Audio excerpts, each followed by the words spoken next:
Hello everyone! After ng nanay mag-shopping, aba, naka 2,600 din siya na pinag-shopping niya. Abay, tuwan-tuwa. Ay, tingnan mo naman. Sabi namin, suotin mo na yung sombrero mo kasi hindi mo naman yung masusuot sa bahay. Dito pa lang suotin mo na. So, para siyang kandidata diyan dahil kaway ng kaway. Pag nakita niya ang video ko naka-open, kumaway na ng kumaway yan sa video kahit na hindi naka-video at picture lang.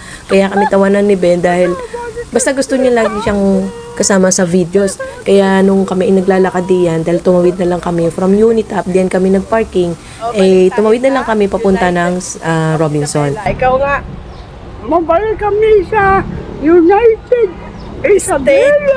Dahil lang gusto ko siyang bilhan ng mga bling-bling niya, sabi ko kumain na tayo. Gusto sana niya sa Jollibee, pero since gutom na kami mag-asawa, hindi namin muna bet ang Jollibee. Sabi ko na rin matikman ng nanay ang mga pagkain ng Hapchan since hindi pa namin siya naisasama dito sa Hapchan.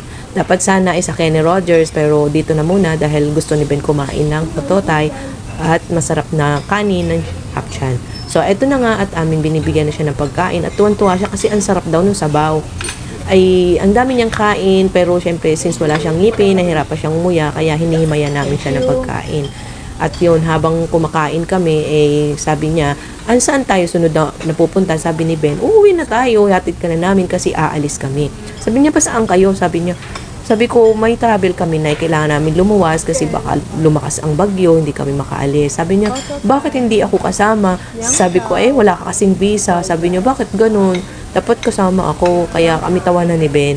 Dahil syempre, kailangan din naman namin magpaalam sa kanya kung kami aalis dahil lang mamaya hanapin niya kami tapos hindi niya kami makita, magtataka naman siya bakit hindi siya sinama. So, ipinaliwanag ko na lang sa kanya na kaya hindi siya kasama, wala siyang visa. So, yun lang. Thank you for watching. Bye-bye. Shanghai dito.